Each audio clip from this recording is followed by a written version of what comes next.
Sa puntong ito ng ating humbalitaan, kunin naman natin sa linya ng ating komunikasyon ang kinatawan mula sa Caloocan, sa ikalawang distrito ng Caloocan, si Representative Edgar Egay Erice. Magandang umaga po sa inyo, Congressman si Bombo Dennis Hamito po ito. Together with me, si Bombo Everly Rico dito sa Bombo Network News. Magandang umaga po. Hi, good morning, Bong. Good morning sa mga nakikinig sa iyong program.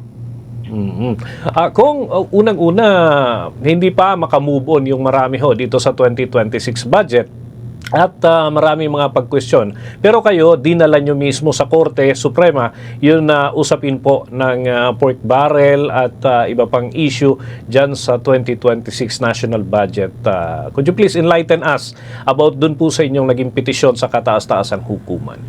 Ang dinala po namin ni Representative Alaila de Lima sa Korte Suprema ay yung pag-question sa constitutionality nung pagkakalagay ng unprogrammed appropriations. Yung iba naman pong mga items sa program appropriations, hindi naman po namin kinestyon. Yun lamang pong unprogrammed appropriations. Yun lamang po.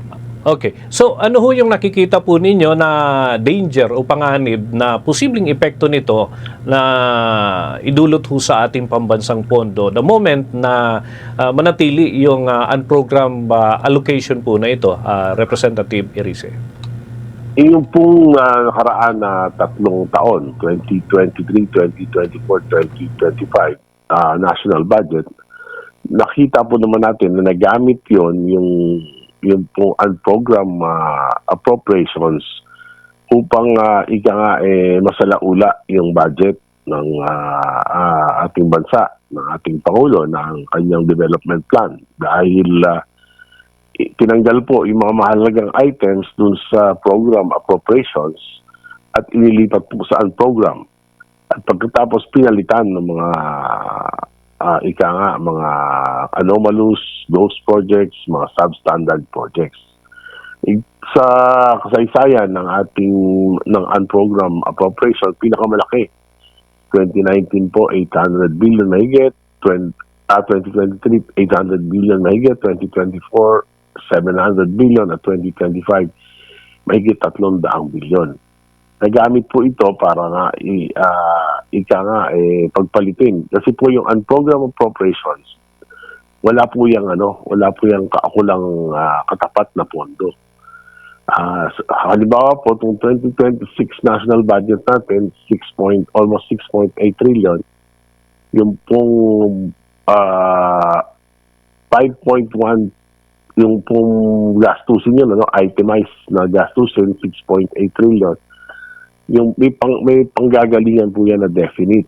Yung 5.1 trillion mula sa mga projected revenues ng ating bansa for 2026 at yung 1.6 sa mga contracted na mga utang.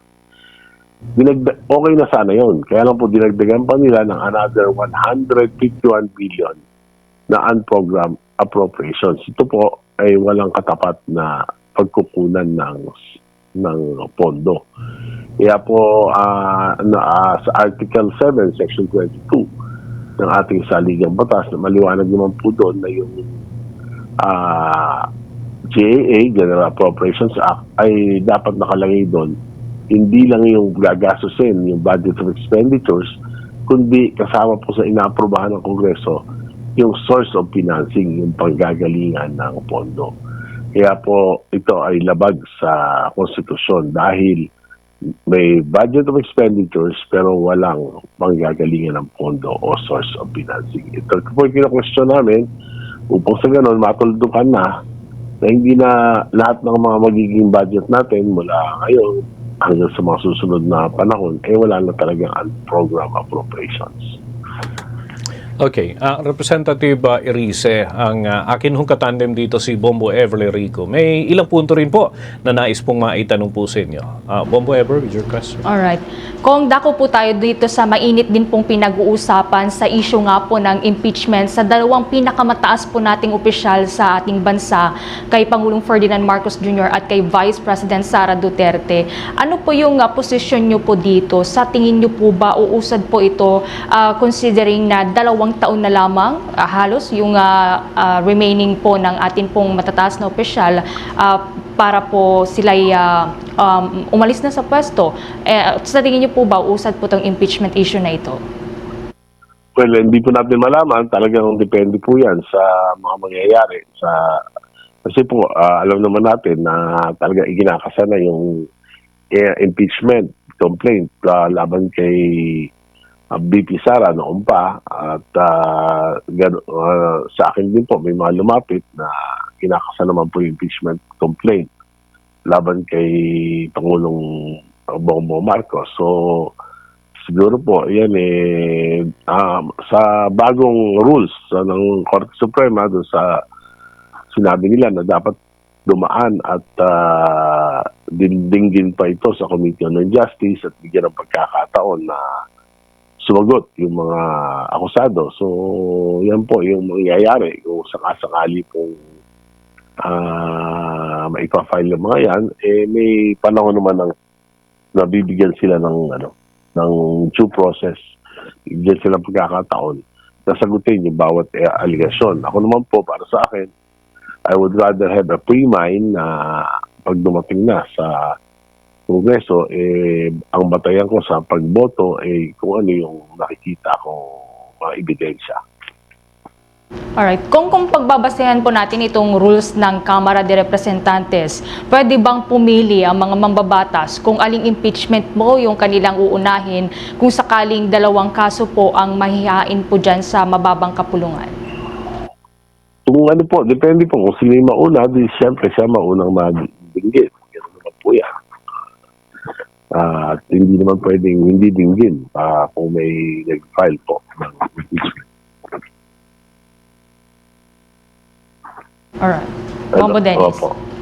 Okay, pahabol ko na lamang po siguro, Representative Erice, no? Meron ho kayong mga nabanggit initially about the Cabral Files, and here comes yung pronouncement naman ng ilan ho sa pamahalaan na sinasabi nila na yung other source ang dapat na pagbatayan at hindi yung Cabral Files. Kayo ay nakapagbanggit na ng ilang puntos ukol ho dito sa Cabral Files. Ano ho yung paniniwala po ninyo dito sa pagsasapubliko ng naturang kopya ng dokumento na naglalakad ng mga proyekto, Representative Erice? Kasi po ang problema natin, hindi na natin alam kung sino yung nag-iimbestiga. Dahil yung ICI po, wala na, di ba? Nag-assign na yung mga commissioners. Isa na lang natitira. Hindi natin alam kung ano ang gagawin pa nito. Hindi ko lang po alam kung magsisimula uli yung Blue Ribbon Committee ayon kay Senator Lacson sa January 19.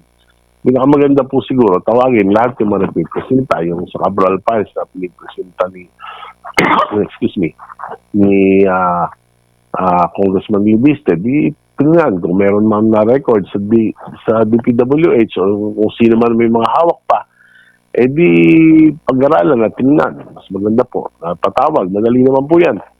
Kung may mga proyekto na napondohan, ipatawag lang po yung mga heads of agencies na nag-implement ng mga proyekto na yan. Okay. With that, maraming salamat po, Representative Erice, sa pagtugon ng amin po mga katanungan dito sa Bombo Radio Philippines ngayong umaga. Salamat po. Salamat. Mga kabombo, mga Kastar Nation, nakausap po natin ang kinatawan mula dyan sa ikalawang distrito ng Caloocan City, si Representative Egay Erice, at siya ho yung petitioner dun sa pag-question dun sa unprogrammed funds sa 2026 national budget. For the most trusted source of news and information, visit our website at www.bomboradio.com. Follow us on Bombo Radio mobile app, Facebook, YouTube, TikTok, and X, formerly Twitter. Like, share, and stay connected. Anytime, anywhere.